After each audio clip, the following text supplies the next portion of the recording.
Yo, people, what you telling me back again with another Red Talk, bro? And this, bro, it feels like it's been a long time, bro, since we lost the game, fam. Saeed, what you telling me?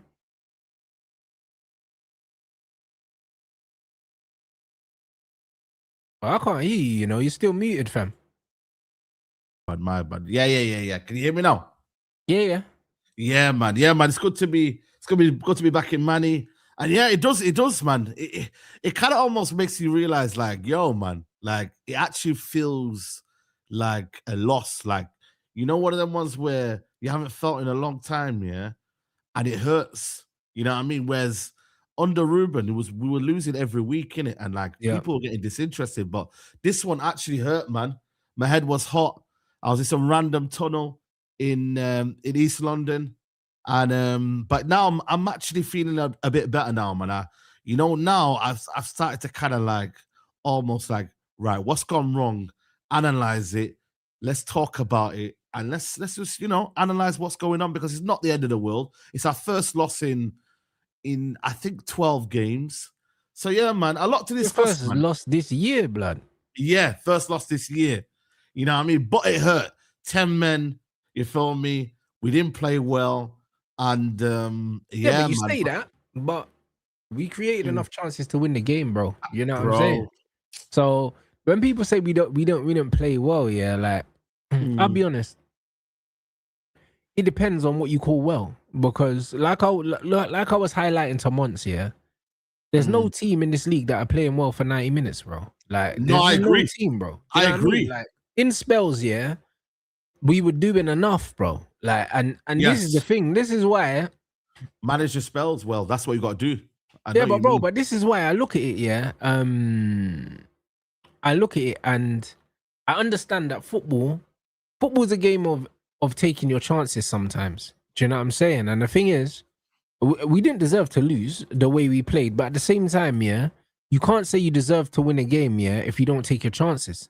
Do you see what I'm saying?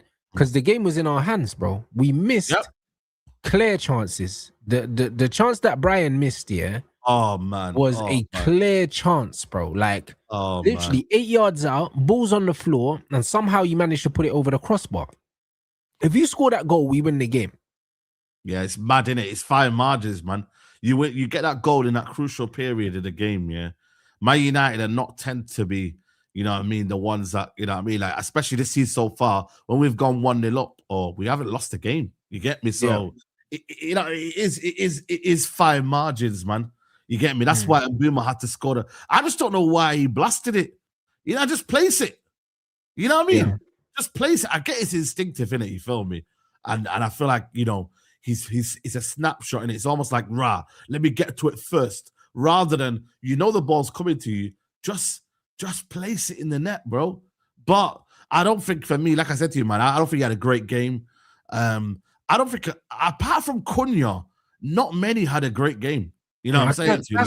Cass was just doing what he normally does anyway, but Cunha looked hungry, but also he kept a bit more width in the game this time. Like, he wasn't inverting as much, and he was getting a bit more space, and he was doing better because he had a bit more space. But overall, what a lot of Premier League fans don't understand is the Premier League, there's a lot of teams in the league that are just set up here to just stifle teams to stop you from playing. And that's what Newcastle did yesterday, bro. Everyone's saying that we didn't play well and that, but from the beginning, Newcastle were flopping. You know what I mean? They were fouling. Like, they were making the game ugly. It was a basketball game at one point. Yeah, they were making the game really, really ugly. And the thing is, when teams play like that, you need a certain level of quality, to kind of play a way around it, because all that happens is you get dragged into their game, innit? And I think for the first half an hour, we got dragged into playing the way that Newcastle wanted to play. Do you know what I mean? And they were beating us at that. Yes. And then after 100%. The game settled down, we started playing through them, and we started looking a bit more comfortable. But we got dragged for the first half an hour. We got bullied into playing Newcastle's game, bruv. Do you know what I mean? And this is also what happens when you don't have like loads of top players. This is what happens, because you get dragged into playing other teams' games, bro. Naturally, you do, because you don't have the players that have the composure and the the overall level to ignore what's going on and just play in it.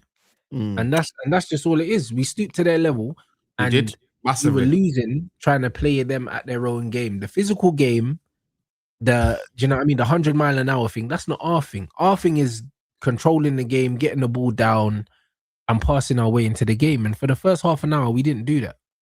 Yeah, man. Joe Linton was moving mad. Tonali was everywhere. They were moving towards in our midfield. Our midfield was disjointed, and this is the thing that we're gonna have to understand, guys. Man, this midfield ain't gonna change. You get me? Like this season, it is what it is. It's not the most balanced midfield in the world. It's probably the most balanced we've got right now, but it's not what the standard should be for Man United. You feel me? So you've got Bruno so further forward, and then you've almost got like you're getting doubled up on with Kobe Mainoo and Casemiro. You feel me? Like it's not what we want to see. So that right there, we kind of have to. And also they played twice a week, which they're not used to anyway this season. You get me? So that in itself was a problem as well because we had to take off Casemiro quite early. But we stooped to their level. It was playing 100 miles an hour football. We weren't controlling the game. Luke Shaw was getting cooked by Elanga for no reason. I don't know why, but we kind of know why because he's dead food right now. You get me? And it's like we weren't doing the basics, bro. And that for me right there. And listen, this is why I don't know why Carrick didn't go with Maz on the left, Dallo on the right.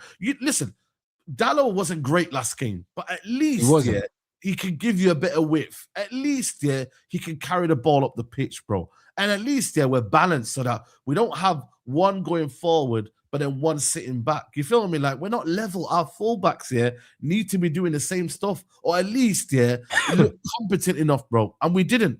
So that right there, all of a sudden, you're kind of lopsided a little bit because now they're charging up the right-hand side and they're doubling up on you on that side there because Cunha's trying to get forward and now you've got so much space in behind. So that right there, we didn't really get the and then it just was one of them ones where I don't think Carrick managed the game well. I think the substitutions were late. I thought Xerxes... The attacking substitutions were late, yeah. Yes. You know what I mean? Ahmad should have came on earlier. You kind of knew what... The thing is, what we need to establish here, when a player is having that sort of game, you can't just allow a player to continue having that bad game. I get it, they might get a goal and assist at the end, and they might say, okay, cool, look at that. He's got a goal and assist. But we can't let our eyes deceive us, bro. We've seen what we've seen with Bumo, with Bruno, with certain man, Luke Shaw. You've got to take them off early.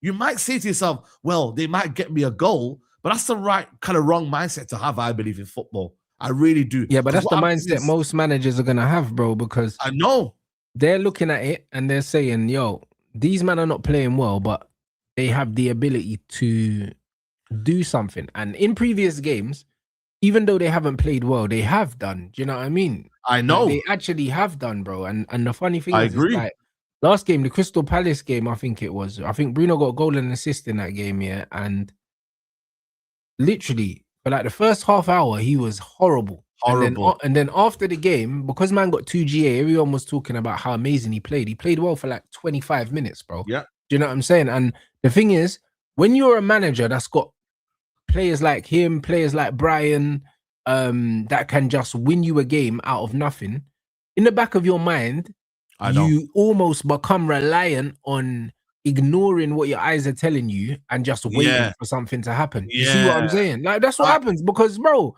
like, if you've got players in your team, that you know, even when they're not playing well, they can still win you a game, you do become reliant on that. Very reliant. But that's a bad habit to have, though. I'm not saying that it's a habit right now, but it's a pattern that you don't want to kind of like keep going, you feel me? Because sooner or later it's going to bite you in the ass. Because then you're going to be looking at it thinking, you're going to be looking at productivity versus the actual team's kind of almost chemistry. And that's the most important thing.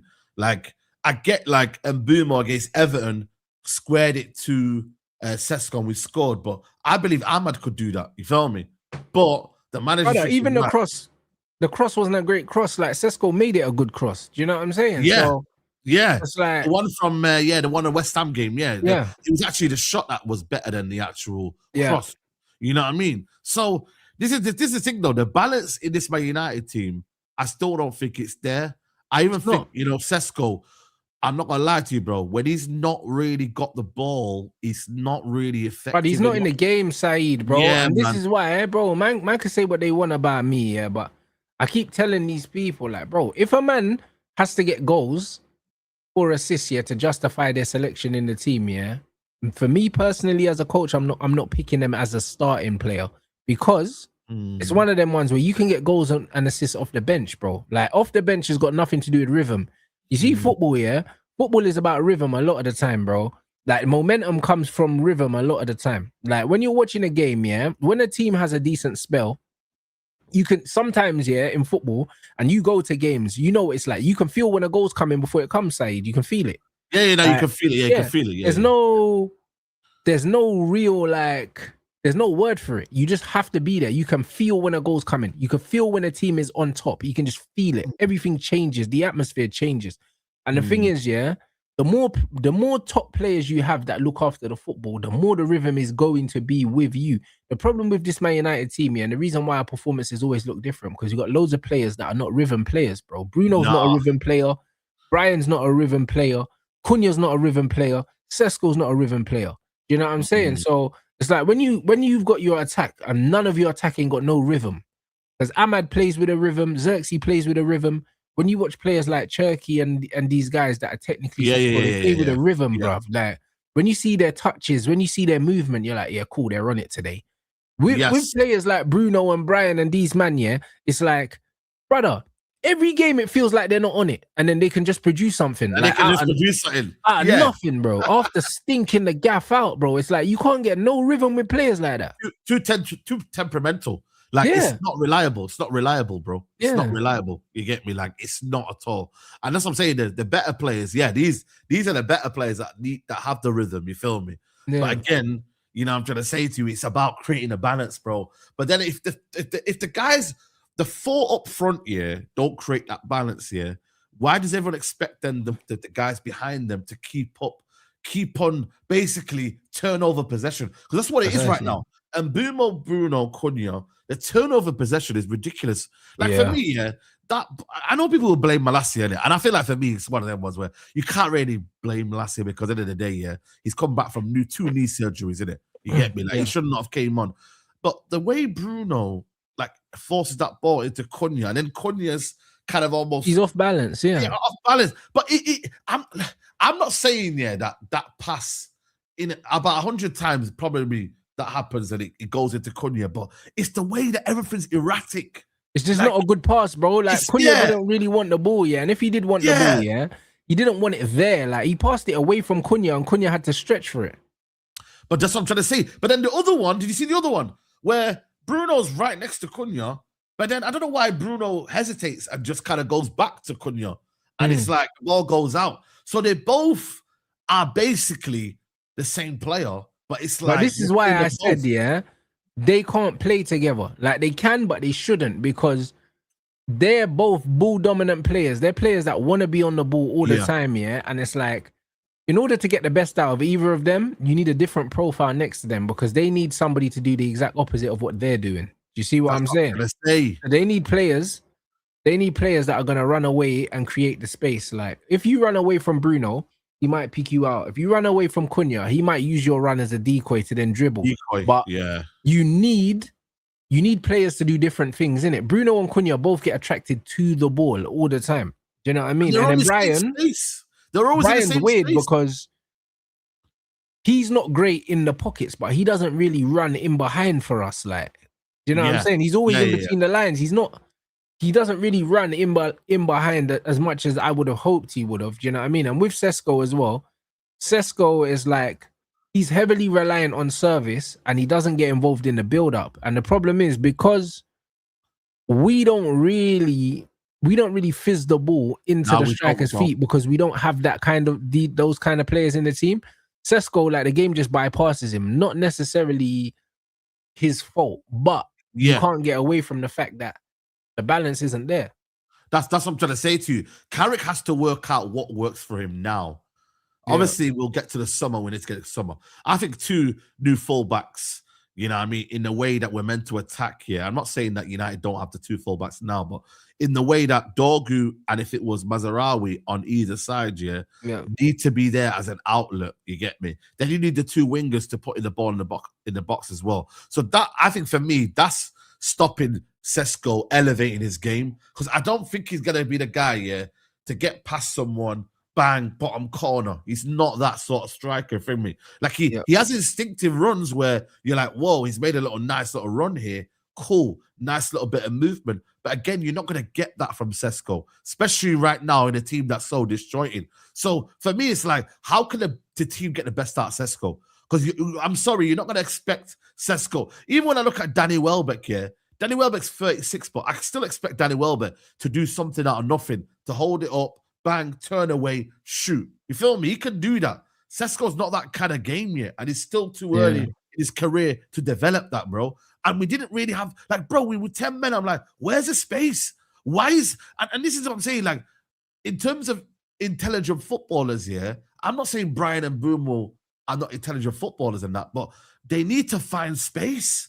You can't just be stood in one position. I'm looking at Boomo, I'm like, yo, get a different run. Find somewhere different. Like, you're making it easy for Lewis Hall. We're so compact. Like, as much as a manager can tell you, yo, like, this is how we're going to play. This is how we're going to function. You also need to realize, right, cool, we've got an extra man here. Can we actually spread out of the pitch? Use the pitch well, you know? Because that's what they did, Newcastle. They used the pitch well. And that's why they were able to kind of get a few balls in behind and test us here and there and whatnot. So that's where my United need to do. But I don't know. I don't see Mbeumo getting dropped. That's the worry for me. Yeah, but this is my biggest problem, is the favoritism. It's almost like, because he costs a certain amount of money, it's like he has to start, when the reality is he's not better than Ahmad. Like, he's not better than Ahmad. The one thing he does better than Ahmad is he puts up numbers. But at the same time, Ahmad makes us a better team. And this is why you can't pick teams off stats. But that's what I'm trying to say, bro. We are right now currently at the minute, we are picking it off stats. And I feel like that there, you know, I don't think Mbeumo's, to be fair, even when we were talking about it, Mbeumo's game hasn't been like, he hasn't given me like a wow game. Maybe Brighton at home, where I'd be like, wow, welcome to the Premier League. But he gives you wow moments. Yeah, he scores some good goals. Do you know what I'm saying? Good goals, wow moments, on the transition, deadly. And when he's in front of that goal, bang, you know it's going in. Whereas Ahmad is more of a creator. He's looking to put someone in, you feel me, or do something else, or try and thread. So that right there, you have to get the right balance, bro. I thought Cunha actually as an outlet was actually his best kind of winger performance. I can't lie to you. But again, he's also temperamental, where if he's not going his way, he'll want to beat 1,000 man and give the ball away. We've got so many like temperamental players, bro, like that, don't get me wrong, can do something out of nothing, but are they going to give you their 7, 8 out of 10 performances each week? Are they? And if that's not the case, then that's something that, you know, that Carrick has to work on. You know what I'm trying to say? No, 100%. But the fact that man's lost one game, exactly, in 3 months, and people are crashing out, and all of a sudden it's like, bro, because you man were happy watching us getting battered every week, in the name of a rebuild under Ruben Amorim. You know what I mean? In the name of a cultural reset. But we lose one game, and all of a sudden you've seen enough. Michael Carrick's not the guy. But it took you, man, fucking 18 months to see that Ruben Amorim wasn't the guy. And this is why I know people's brains are fried, innit? It's like, you can't be reacting like that off of one result, for the simple fact that, if that Xerxes shot flies in the top corner, and we end up winning the game, great save. If we end up winning that game, all of a sudden, your energy's not the same. And this is why I'm not here for this emotional flipping and flopping, bro. And guys, with this number 9 stuff that you man are talking about, also, it's like, what you guys need to realize, bro, and as someone that played in that position for like most of my life, bro, this notion, that you're not involved in the play is a fallacy, bro. As a number 9, you should be making yourself available for passes, even if you don't get the ball. The most frustrating thing as a number 9, is a lot of the time you might make a run or you might make yourself available for the pass and you don't get it and you still have to keep doing it. It's your job to do that. It's your job. And when you look at a lot of the old fashioned number nines, yeah, people used to say, oh yeah, they just hold the ball up and all these, brother. They make themselves available to hold the ball. And when you play the ball to them, they can hold it and bring their players into the game. A lot of these modern strikers are not good enough technically, yeah, to receive the ball, yeah, with the back to goal and protect it with their life until their players can join them. Xerxes can do it. When you play that guy, bro, the ball that he brought down the other day, yeah, in the last game, I don't know what game, was it Crystal Palace? Crystal Palace, yes. He was the last man, bro. And the ball was up in the air and he backed into the defender and brought the ball down, yeah, and kept us in the game, bro. Like, that is old-fashioned centre-forward play. That's what it used to be. You used to be up there by yourself. You versus the centre-back. Yeah. You have to bring the ball down and protect it until your guys can come and help you, bro. Most of these modern strikers can't fucking do that. Gyökeres can't do it. Sesko can't do it. A lot of these number nines, yeah, that man call number nines think that they don't need to hold up the ball and bring their players into the game. It's always been part of the job. Always. The only number nines you don't expect, yeah, to hold the ball up are the guys that play off the target guys, which is the Michael Owens, the little guys like that. Yeah. And even when you look at like the Kun Agueros and that, Aguero still had to hold the ball up. He still had to drop into pockets and receive the ball. He wasn't backing into people, but he was still giving himself as an option. As far as Drogba used to do it, all of these guys, bro, like as far as I'm concerned, if you can't hold the ball up here with a player physically trying to win the ball, then you can't hold the ball up, period. Because anyone can control the ball when no one's there. Yeah, of course. If you can't hold the ball when you've got somebody trying to win it, you can't hold the ball up, period. Do you know what I mean? That's like saying, oh yeah, I'm good at taking penalties if there's no goalkeeper. Like, what do you mean, bro? If you can't hold the ball when you're being contested, then you can't hold the ball. So it's one of them things where people are gonna say, oh yeah, like they shouldn't be involved in build-up or they don't have to be. That's bullshit, bro. As a striker, you're supposed to be a focal point for your team. You're supposed to be an outlet. That's what you're supposed to be. So whether it's running the channels, whether it's holding the ball up, you are absolutely involved. You have to be involved. You can't just be like, all right, cool. Like when the ball gets in the box, I'll come alive, bro. Like that's not your job, bro. Do you know what I'm saying? That's not your job. And especially when you're playing in a one-up front. There was a time where a lot of when I grew up was the 4-4-2 era, and then I saw the 4-3-3 era come into the game. I've seen both eras. I've seen two strikers. A lot of man in the chat ain't seen a two-striker era of football. You ain't seen it. No. Do you know what I'm saying? Because if you were born after the year 2000, you ain't seen it, bruv. Do you know what I'm saying? So because of that, in the modern game, yeah, as a striker, you're less relied upon to be the main source of goals in the team, which means you have to have more. At least, provide more for the team, yeah? You have to have more, bro. I don't care. Because when you used to play two-striker system, you had your guy that linked play, your John Carews, your Emil Heskes, your Bobby Zamoras, your Kevin Davis. You had these big strikers, and then you had the small strikers that played off these guys. These were the guys that were relied on to score the goals. Yeah. You know what I mean? The Michael Owens, them kind of strikers, bro. Do you know what I'm saying? It's one of them ones where if you're not the main goal scorer, yeah, then you have to be able to hold the ball up. And now we're one up front. You have to be able to do both because now you're both strikers combined now, whether you like it or not, because that's the system. So you have to be able to play back to goal first, and score goals second, bro. You can't tell me that, oh, I can score goals if you get the ball to me in the box. There's a reason why you wouldn't play Jermaine Defoe in a one up front, because he's a goal scorer. Yeah, he's goal scorer, Well then, so now you've got loads of these guys that want to play like a small striker, but they're 6'5". Like, get the fuck out of here. Same with Lukaku, bro. Lukaku plays like a 5'8" striker, but he's 6'4". Do you know what I'm saying? You can't be a box striker when you're 6'4", bro. Hold the fucking ball up, bro. And this is my issue. So when people say, "Oh, but strikers are all right to not be involved in," no, you have to be involved because now you have to be both. The thing is, though, what do you purposely get yourself involved, or are you always trying to look at where? Because sometimes you could be ball watching, innit? You could be just wandering around here, finding where the ball is. You could get lost. You know what I'm trying to say to you? Or are they gonna be getting the ball to you as well? I just look at it and I'm like, when I look at Sesko and I look at the ball being played into him, I haven't seen Man United use Sesko as a target man or as someone that he could be, because he's not a target man. Sesko plays like a small striker. But the thing is, though, at least get the ball to him, though. At least get the ball to him. Like, yeah, but they don't trust man, though. They don't trust man. Like the thing is, yeah, they didn't trust him. He's got technical ability.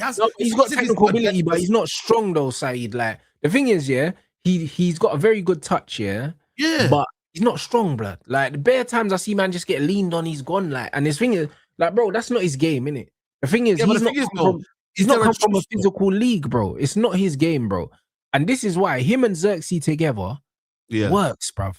But that's what we didn't do early on. That if that was happening at the start in a 4-4-2, that could have made me work. And even at home, when we're at home as well, I reckon you could get away with it, you know. But you'd have to play Ahmad at right wing or right mid. You feel me? You have to. You can't. It's not for every game.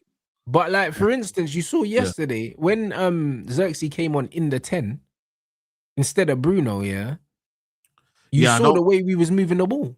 I know. That's what I'm trying to say. But this is the point. The point is, with someone like Sesko, until we build the right team, until we build the right team to play. That's what I said. It's a patience thing, madam. Yeah, but we don't have that team yet. We don't have the team. This is why, for me, like, I'm not even putting any blame on Michael Carrick because I feel like he's been put in a position where he's won how many games out of the games he's been in? 1 loss so far. Like, and he's having to deal with no January transfer window. Dorgu was a big blow. People are not really massive. Dorgu, bro. Massive. That's a massive blow, man, on that left-hand side. You got that to deal with as well. You know what I mean? And it's like, bro, like, I feel like for me, it's like one game won't define for me Michael Carrick's reign. Nor will it kind of make me think, oh, but he's not the guy, etc., etc. I always said to myself, and I made it clear on my channel, I'm gonna judge Carrick at the end of the season.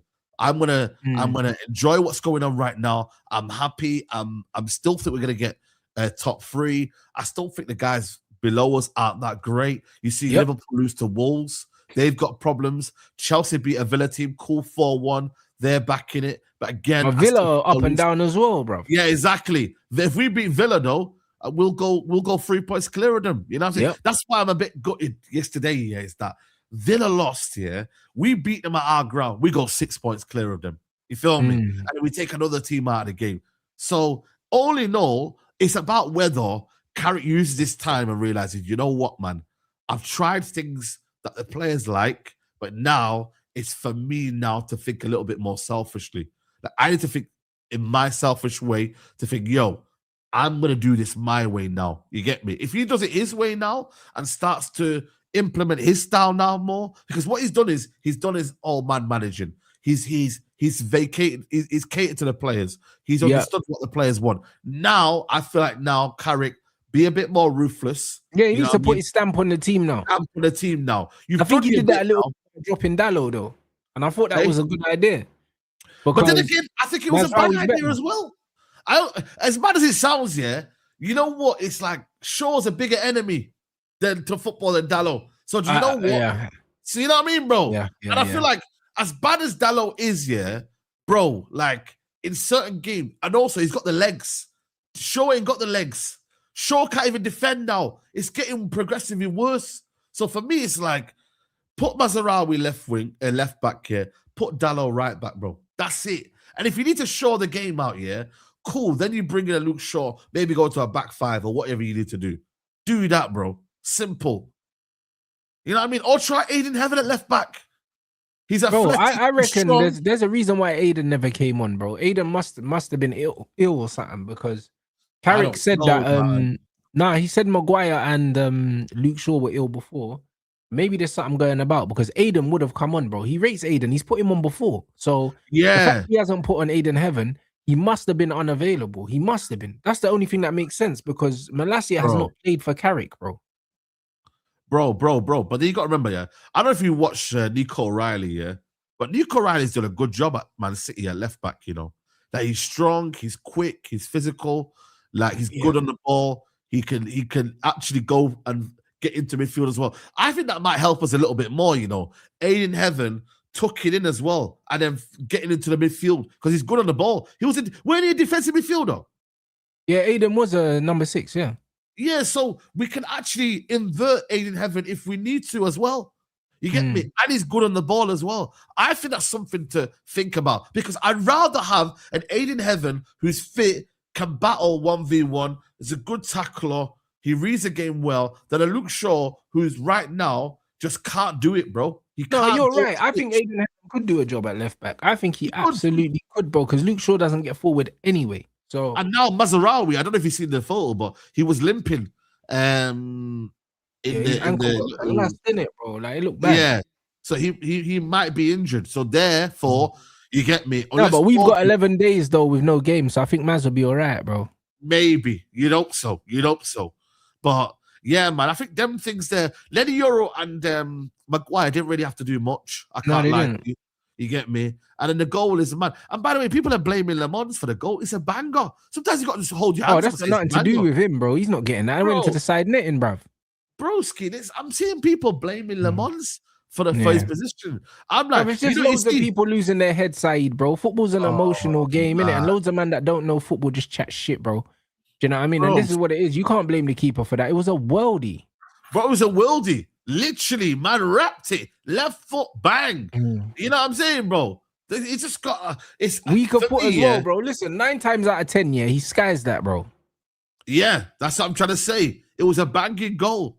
You know what I'm saying to you? Malacia should never have turned his body away. And then also, the problem was, though, should Maguire have went across? He should have gone across. It was Harry Maguire. It was Bruno's fault first, and then Harry Maguire's fault second, and then Malacia's third, like, in that order. Do you know what I mean? Yeah. So, it's just one of them ones. And like this, I don't agree with this Carrick Xerxes thing. I don't agree with it, bro. When Carrick came in, Xerxes was injured. Yeah, no. It's not. And now Xerxes has to wait his turn, bro. Do you know what I'm saying? That's all it is. The same way Sesko had to wait his turn, the same way Mazraoui had to wait his turn. Yes. Like, do you know what I mean? All the players have to wait their turn, bro, because Carrick came in, he dealt with the players that he had, and then now you have to earn your way into the team, bro. And I see nothing wrong with that, but Xerxes' cameos on the Carrick have been really good. And Michael Carrick is a player that we know rates technical players. So Michael Carrick likes him, bro. Do you know what I'm saying? And also, Michael Carrick actually came out and vocally said, yo, like, I understand his strengths and I like what he gives us and that. And he was breaking down the different profiles of all the players and he rates him. So yeah, I don't think there's anything in that, bro. Do you know what I mean? Xerxes will get more minutes, as the games go by, bro. He will. I'm not worried about that. But what Michael Carrick needs to address is the balance of the front three because it's not working. Not working at all, man. You know what it is with Xerxes? Like I said, he's only just established that Sesko needs to be starting games. I think he's establishing things one by one. As soon as he establishes it all together, that's when you're going to see He said it himself, though. In the interview, he's like, yo, I'm getting to know the players. Like, he's getting to know the players. He's watching them train. Do you know what I'm saying? And it's one of them ones where even Ugarte had played 18 minutes for Michael Carrick before yesterday. Carrick don't rate Ugarte, but he had to bring him on because he had no options. He's managing Cass's minutes. And I wouldn't be surprised if Cass was ill as well, bro, because Luke Shaw was ill. Harry Maguire was ill. Do you know what I'm saying? So I wouldn't be surprised if there's something going around the squad, and man had to make that change. And the reason why Aiden never came on as well, and Tyrell came on instead, bro, because Aiden has played under Carrick, like Malacia hasn't. Yeah. And exactly, load management. But I also think, like, as bad as it sounds, like, Ugarte's erratic nature was somehow kind of needed as well, like chaos. You feel me? Just getting the ball forward and just doing a I don't know, man. I think I don't agree with it. I don't know. I think he needed energy in midfield because the midfield was getting overrun because Bruno was leaving gaps and Newcastle were very physical. But that's what I'm trying to say. I felt like he just needed someone just to cause a bit of chaos in there, a little bit of bite, you feel me? Because he felt like maybe the midfield was a bit passive. So he just thought, you know what? Let me get Ugarte to run around, and just do a madness, you feel me? Like, I don't think it was his worst cameo ever. I can't lie to you. No, it wasn't. It wasn't. I wouldn't even say that. I wouldn't say you put a foot wrong to say. Yeah. Like, I don't think, bro, we lost the game because we didn't take our chances, Saeed, bro. The Euro header, if that drops to Casemiro, he buries that. Do you know what I mean? It's a good header. Either I'd say Cass is a better header than fucking Sesko. No, I thought you meant because I remember the Euro header. Because next Sesko was next to Sesko, so people were saying. No, but I mean, if we got someone that can head the ball, that like obviously Lenny Euro's a defender, he can head the ball, but he's not like a marksman. Yeah. Cass heads the ball to score. Do you know what I'm saying? Bro, how many goals has Cass got now, man? What the hell, man? He must have nearly 10 goals, blood. I think Cass must be close to 10 goals. He's got he's got 6 now, 6 and 2 assists. He's got 8 goals altogether. Yeah, 8 comps. Yeah, something like that, yo. No, not all comps, because we went out of the competition. So shit. No. He's got 6 goals in the Premier League, 2 assists. Only 6. Oh, yes. 2 assists. Okay. Yeah. Mad thing. Man's got 6 goals is mental, yeah. That's what I mean. Playing as deep as he's playing as well, bro. He's a proper aerial threat. If that header drops the class, he buries it. Do you know what I'm saying? So CDM, bro, that's crazy. Bro, he buries that header.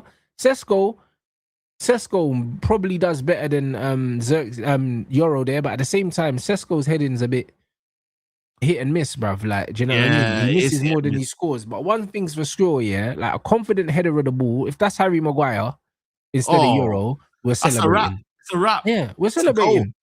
Maguire did the same thing against Liverpool, remember, when he just put it into the far corner.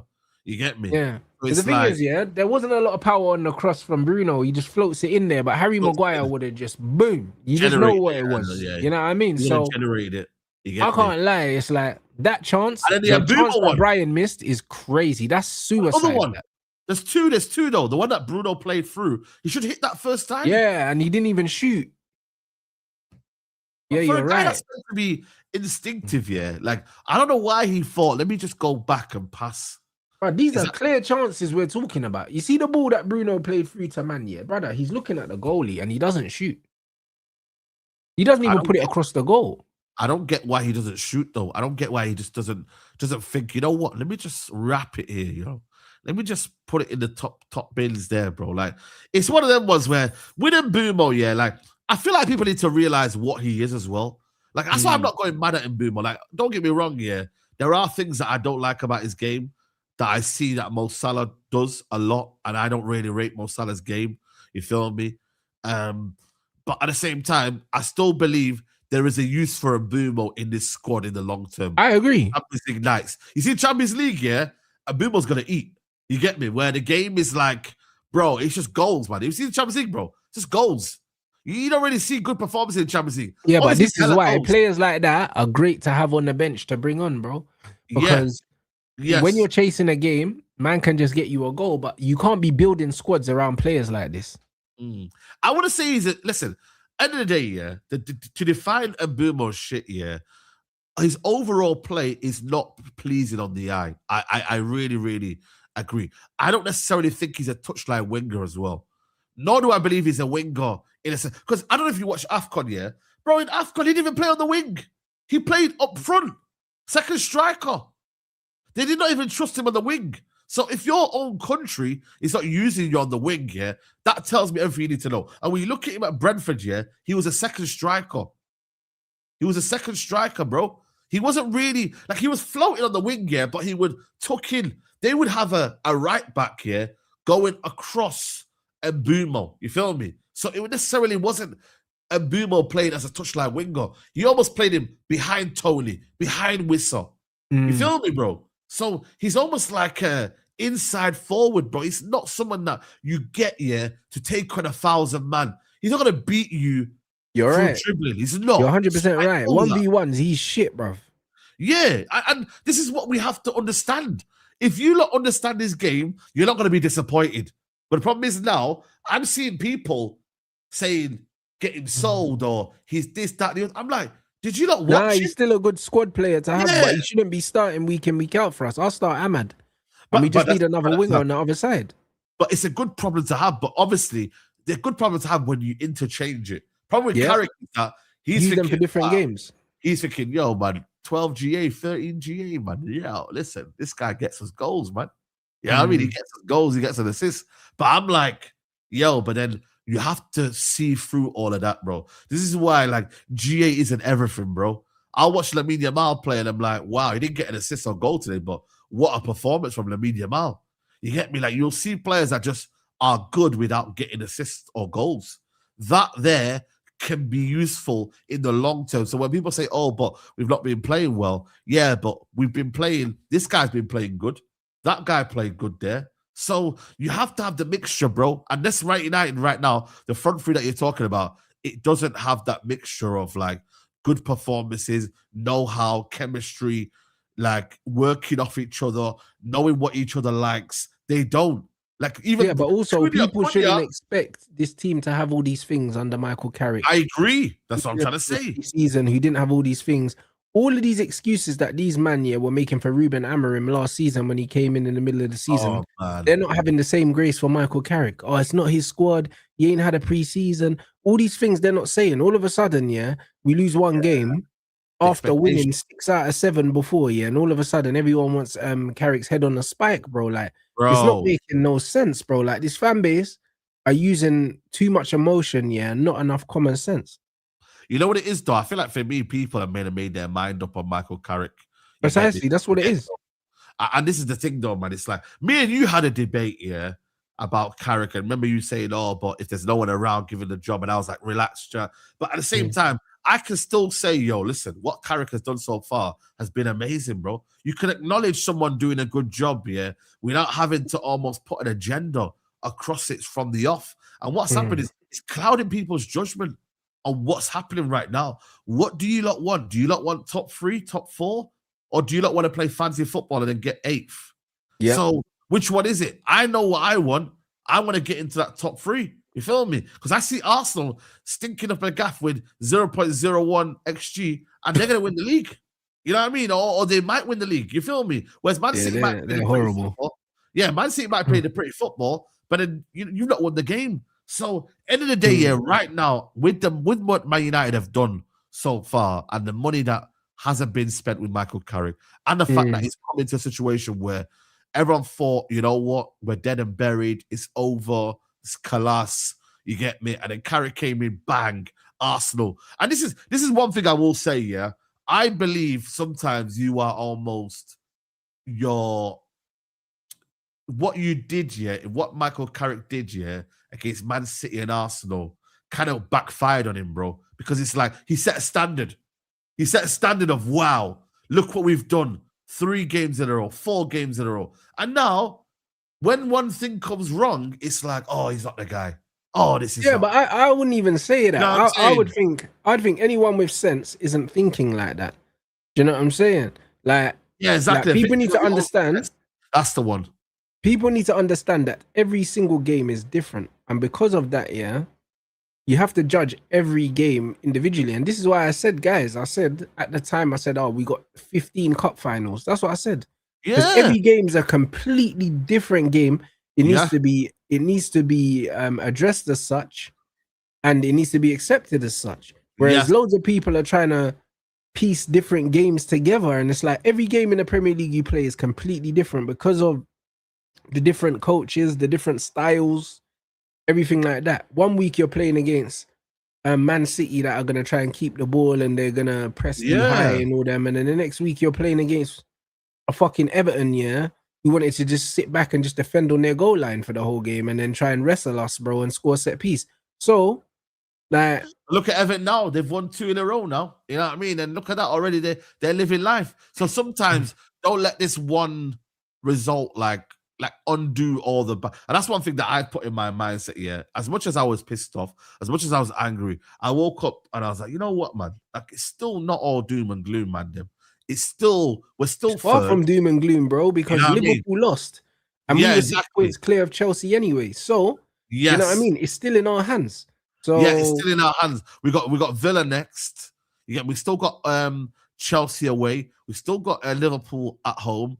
You get me? So that's brother, it's still well and truly in our hands, bro. Yeah. Do you know what I'm saying? Yeah. So it's like, you know what are we doing? Though? It's just the next game, yeah. That's the game where we just need to win, bro. You know what I'm saying? Because we win the next game. Yeah, bounce back. Then we're fine. You know them ones. What we don't want to do is get into a habit of dropping points again. Do you know what I mean? Because I agree. That's what it was. Because, brother, to win 4 in a row, yeah, and to win 6 out of 7, to get dragged back into the top 4 fight, yeah, would be bullshit. You know them ones? Oh, that's like, to get dragged back into this bollocks where we're wrestling with Chelsea and Liverpool again after how well we've played and how many points we've mustered, yeah, and who we beat. Do you know what I'm saying? Like, if we go and do all of that, what we've done, 6 wins out of 8, yeah, only to get dragged back into that shit is that's crazy. What I'm saying. You know what I mean? That would be the worst case scenario, you feel me? Because it's like, you know what I mean? And this is where, you know, I feel like, and I know Carrick, and listen, I watched his press conference after, and he was like, yo, we know what we need to do in it. We know what was going on. The woman tried to put in some sneak questions in there, you get me, trying to blame players and all that, but he knows, innit? He knows about what's going on. He knows what to fix. And that's the key thing right now. You got time on the training ground right now. You got time to adjust it. You got time to understand what you want, what you don't want as well. Hopefully Dog is back as well. I seen him training, you know. He could be back by that game as well, which will be a big boost for us as well. He's back striking the ball in that Dog. Yeah. And he was striking it very, very nicely as well. Yeah. So it looks like it's one of them ones where he's looking like he's ready as well. So that right there, you add to what we've got coming up as well. I think for me, it's like we've got winnable games, man. Leeds at home, Brentford at home. You know, these are all winnable games for Man United, bro. And I feel like, you know, that result was a bad night in the office. But this is where let's not get into the next game. You feel me? Let's learn from our mistakes. And that there is something that can, and I feel like sometimes, yeah, you need a loss, yeah, just to kind of, and I'm not saying I'm excusing yesterday, yeah, like I'm not justifying a loss, but sometimes you need a loss, yeah, to almost be like, okay, cool, it's not all rosy. Yeah, it's a little reminder. It's a big reminder for Carrick to like, yo, relax. You know and not just Carrick, the fans as well, because to be fair to Michael Carrick has always said, yeah, I'm not getting carried away. The next game is the most important game. That's been the message he's been giving us the whole time, bro. Carrick hasn't been getting giddy, bro. You know what I mean? But it's a reminder to the fans that, yo, as much as we're getting good results, there's still holes in the squad that need to be addressed. There's still frailties here. Like, we're not out the woods yet completely. Do you know what I mean? All that yesterday showed us was the little gaps. Like, we missed Dorgu yesterday, because if Dorgu was available, he plays left back. He comes on for Luke Shaw. We probably don't concede that goal because of his pace. There's no way you're getting away from Dorgu there. Do you know what I mean? So situations like that. Obviously the Sandro in the build-up, not there. When you're playing against teams and you're trying to break them down, because we don't have a deep lying playmaker, Lissandro becomes more important on the ball when you want to play possession, because you need someone that can play in between the lines. He wasn't there. Do you know what I'm saying? No De Ligt as well. Do you know what I mean? De Ligt would have dealt with that when Harry Maguire didn't. Do you know what I mean? There's loads of things we look at, and then when we look at the fact that we still don't have a left winger, like, bro, there's still places that we need to improve. But Michael Carrick is doing really well, bro, and that shouldn't be lost. Yeah, I think this is another thing as well with what do you call it? My guy, Lisandro Martinez. Yeah, and people can bash him and say, "Yo, listen, he ain't a great defender on wide channels." I hear that. But in terms of on the ball, he's our best player for me on the ball. Like, in terms of like playing the ball in between the lines, like, he's the guy. Oh, in terms of progressing the ball, him and Cass are like our main progressors of the football. Yeah, bro, we need that, bro. And that's sometimes it's like we don't even need to. And this is the thing. Yesterday, what happened was Bruno was coming deep too many times, bro. And it's like he kept losing battles. He kept losing. You know, he kept forcing the ball too much. And I was like, yo, Lisandro is able to do that and play that ball in between the lines in it, so that Bruno can stick to his position. Then man can stick to their position, and also play that ball in behind to the likes of Mbeumo, who want to chase. You get me? Because when we play it to feet, these man ain't got the quality to be doing that, bro. So that right there is somewhere, and especially with 10 men as well, you're finding them little passes where You know what? That one ball, that deadly one ball between the lines is all you need to play someone through. You get me? Especially someone like a Sesko as well.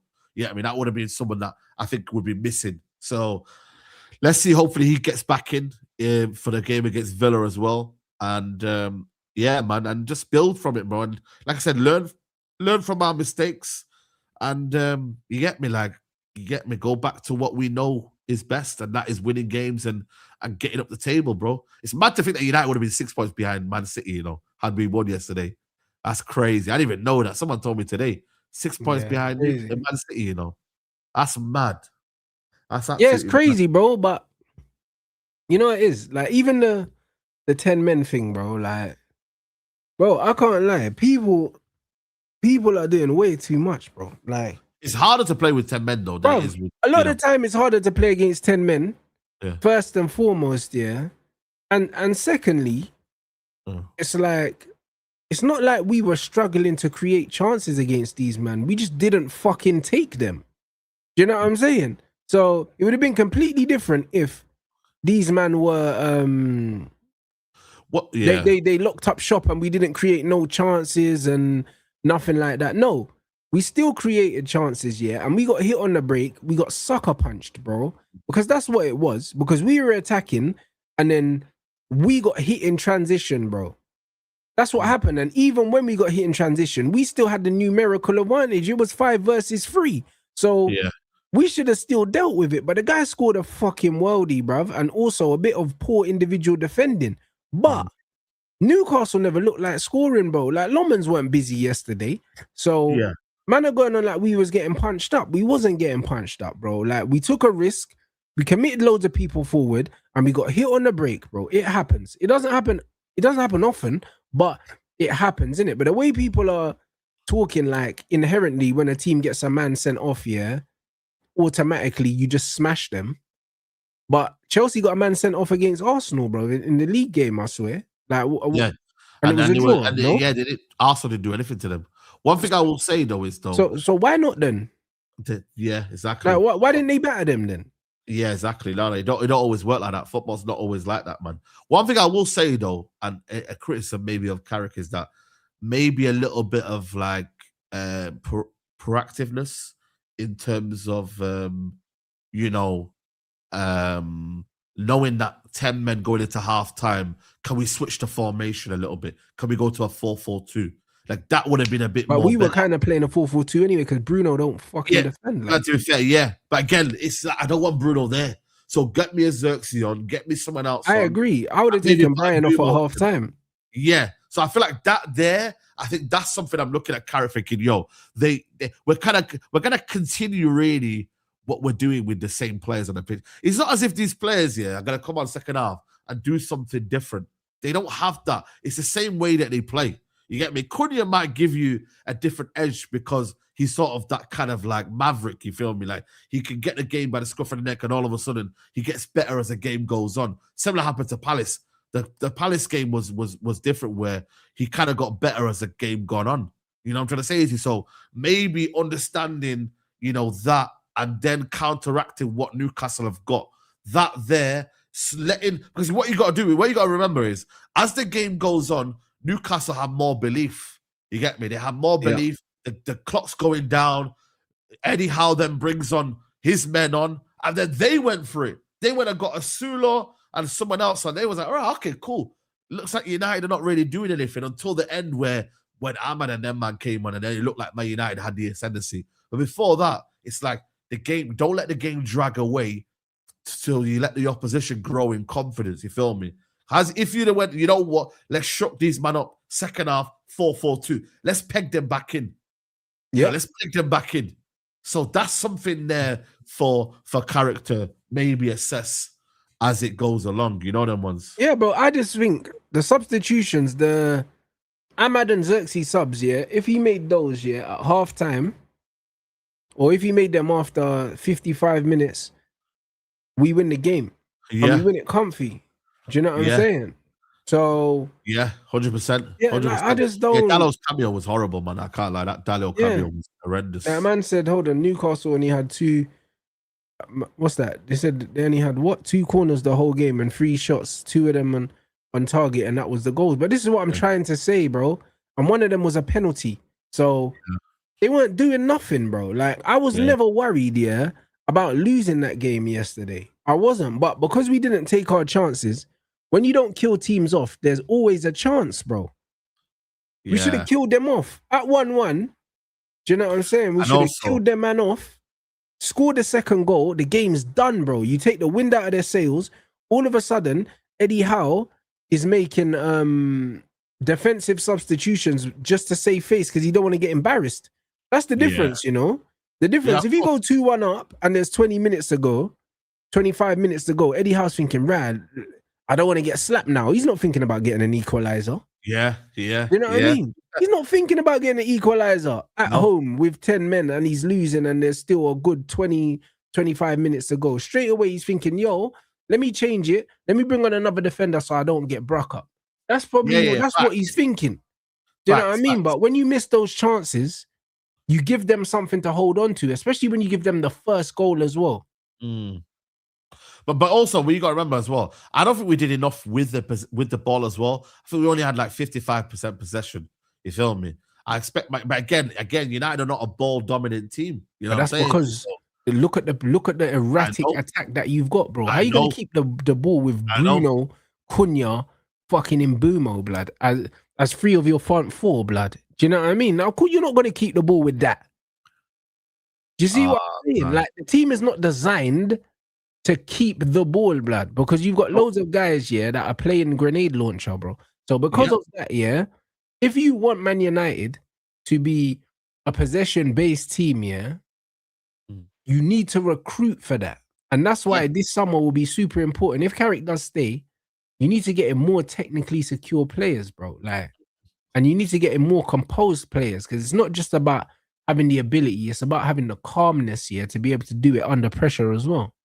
Yeah, this is the thing though. It's like someone in the comments there saying, like, you can't sustain territory with that. Exactly. Yeah, because you can't keep the ball. You can't. We don't. And this is why it became a basketball game, because it's like we give the ball away, they go off with it. They don't necessarily do anything with it, but you're almost giving that hope to a team. This is why the Everton game, people were a bit nervous, because it's like we kept giving the ball away, and like Everton went on the other side. And because our defense, to be fair, locked it up, you're not going to get them same fortunes every single time. So then this is where the guys up front have to be able to protect the ball better. You can't have these turnovers where once you get there, it's like, oh, I didn't expect you to do that. Oh, I put the ball in the box, but you weren't ready. Like, so it was a ball that was playing in the box. And I was like, where's Sesko? Get in the box. You know? So I look at that and I'm like, yo, you might need to be ready for all situations and dynamics.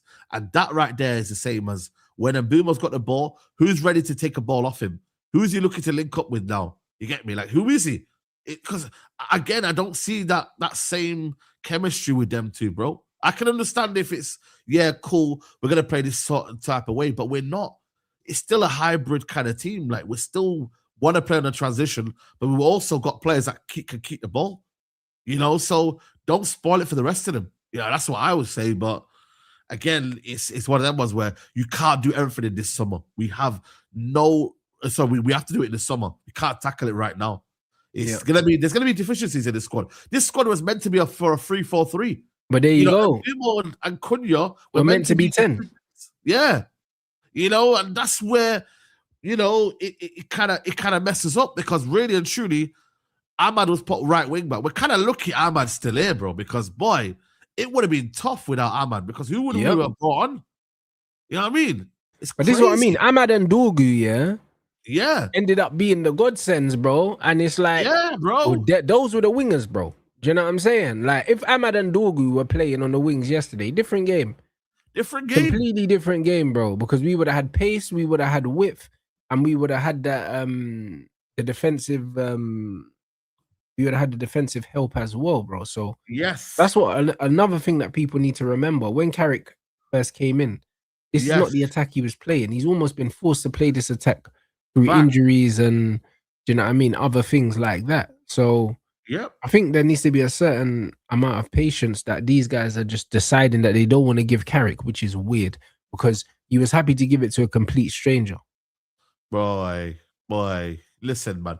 I think for me, like I said to you, man, that this toxic kind of like nature that we're gonna be stuck in to this season. I think everyone just got to drop it, man. I hear if you want to demand more. I hear if you want to do other things, yeah. But we've got a job in hand, and that is to get to the Champions League spots, bro. I feel like once we can have all this discussion. Carrick might not be here for that, if you know what I mean. But the main thing is we got to lock in and realize, yo, we're here for one aim, and that's get to Champions League football. You know what I'm trying to say? What will happen after? We'll figure itself out. You get me? Like if Carrick deserves it, he deserves it. But I feel like right now, all of these, Mainu's not good enough. This player's not good enough. Like, bro, like one game. Like this is the thing though. And again, it comes back down to when he put in the man of the match performances against Arsenal, Man City. Nobody whispered a word. Nobody. But then as soon as you have like normal games here, okay, cool. The Newcastle game might not be his best game, but the Crystal Palace game, like what he does, and it's so simple, but it's so effective. It's like, oh, but it's seen as not a good game. And I'm like, where have all these standards come from? Where have all of these kind of situations come from to the point where you want Kobe Mainoo to do a half turn, nutmeg man, do a Zidane, you know what I mean? Do this, do that. And it's like, come on, man. Like, let's not do this, bro. Let's not do this. So, yeah, man, simplicity is key for me, bro. Like, end of the day, bro, everyone else can do all the wild shit. You get me? Like, for us, we need to win games, bro. Yeah, cool. The performances need to be better. But at the same time, I think for me, the main issue right now with Man United is the balance. Once United sort out the balance and not just pick players based on who they are and what they actually producing and what they actually giving to the team, that's when you'll see an upturn in performances. And that has to come from Michael Carrick. So time will tell. Time will tell. Complete facts, people. Man said convos need to be had about Xerxes as well because he looked cold again when he came on. What's he got to do to get a chance to be the main 9.5? Bro, like unfortunately, just like Sesko did, he just needed to wait his turn. It might be an injury. Do you know what I'm saying? It might be him getting subbed on and scoring a winner or something. We don't know what it is. Do you know what I mean? But like I said before, there's other players in the squad that have had to wait their turn. Sesko had to wait. Maz had to wait. He was injured when the manager came in. And now he's kind of just got to buy his time and keep performing well. That's it, bro. That's all you can do, though, as if you're Xerxes, though. You just got to buy your time, you know what I mean, and understand, you know what I mean, you're in it for the long run. And he does actually suit, the way that Michael Carrick wants to play as well. This is why I don't believe for a second that Carrick don't rate him. It's just that there's a hierarchy, bro. Like, even Ahmad shouldn't be on the bench, but Brian's coming. Brian's on more money. You know what I'm saying? He costs more money. So it's easier to kind of get Ahmad to chill. You know what I mean? It's easier to. Yeah, like I said, I don't think Carrick's playing them just because, you know what I mean, he's been ordered to. You get me? Like, don't get me wrong. Like I said to you, Mbumo will give you the winner, innit? You know what I mean? And that for a manager is like, it's priceless. But at the same time, we've got the winners now. I don't think it's a case of like Michael Carrick is in a position where, you know, he's getting judged by, you know, Manchester United, you know, and the results, because he's got the results in the bag now. Now, build a few performances, because the results are going to be there, bro. We're not going to get beat every week. You feel me? Like, we're going to be winning our home games. We're going to be winning the games away from home where we're meant to be. You feel me? So them are coming. Well, how many games have we got left? What, 9 games is it? 8 games? Chat, let us know how many games we've got left. Because like I said to you, man, the fixtures are not that complicated. You feel me? Yeah, it's 9 games left. So, you know what I mean? Listen, we've got to win, let's say, 5 of them games. You feel me? And we're kind of secure. No, but that's what I'm saying. And I believe we'll win at least 5. I think we'll win. I reckon we'll win at least. I reckon we'll win 6 of them. Yeah. Like I said, we've got Villa next. That one there is a massive game. Then you've got Bournemouth away, Leeds, Chelsea, Brentford. You know what I'm trying to say to you? Like, they should be winnable games. Okay, cool. Our record at Stamford Bridge isn't the greatest. Yep. But you win them 3 before Stamford Bridge, you're in a healthy position. You're in a very, very healthy position, bro. You get me? Because not everyone's winning every single game. You know what I'm saying to you? So if you could go into that position there, you know what I mean, and then you perform there, bro. I really, really can't complain, bro. That's where I'm at right now. I can't lie to you. So it's about just keeping the mindset on point, keeping focused, everyone not panicking. You get me? Realizing that we're in the final stretch. Our goal difference is better than Villa's. You know what I mean? It's better than Liverpool's as well. Liverpool have got Tottenham away who are fighting for their lives. I'm not saying that, you know, Liverpool are not going to win that game, but Tottenham need to do something. You get me? Chelsea have got Newcastle next as well at home. You know what I mean? So end of the day, you don't know what's going to happen over there as well. So there's so many things, man, that are going to happen till now, until the end, bro. You know, so it's in our hands, bro. Right now, it's in Man United's hands. You get me? It's in Man United's hands. So we've got to do our job and bounce back against Villa. And I think that's the best way to bounce back, you know, as well. That you played against the team that you believe is fighting for the top 4 places. You get me? So at least there's going to be a bit of bite to the game. If it was, like I said to you, a game, I don't know, like if we'd had a Bournemouth game straight after it, I think the players might have like maybe put the foot off the gas. But because against Villa, the players are going to be on it. You know them ones there. So, and then the atmosphere as well. We need that, bro. We need everything together. So, yeah, man. No, it's gonna be interesting, bro. You know what I mean? But I just think that now is not the time to panic at all. Like we lost one game, and the thing is, it's like if we drew, man would have still complained. And the thing is, if we didn't go for it and try and win when we were drawing, and we just played the draw out to see it out, people would have complained about that as well. Like people would have always had something to say regardless. So it's just one of them things where, like, the most important thing is bouncing back from this result, winning the next one, because you saw under Ruben Amorim, like losing became a habit really quickly, bro. And then it got to the point where we were losing games and we couldn't even feel nothing, bro. So we were in the trenches, bro. This is what I'm saying. The standards of people, like and this is what happens now. Like the Amorim inners are creeping in. You get me, into the fan base. They're almost coming out of the woodworks now. You feel me? Say, look at this. We had this under Ruben Amorim.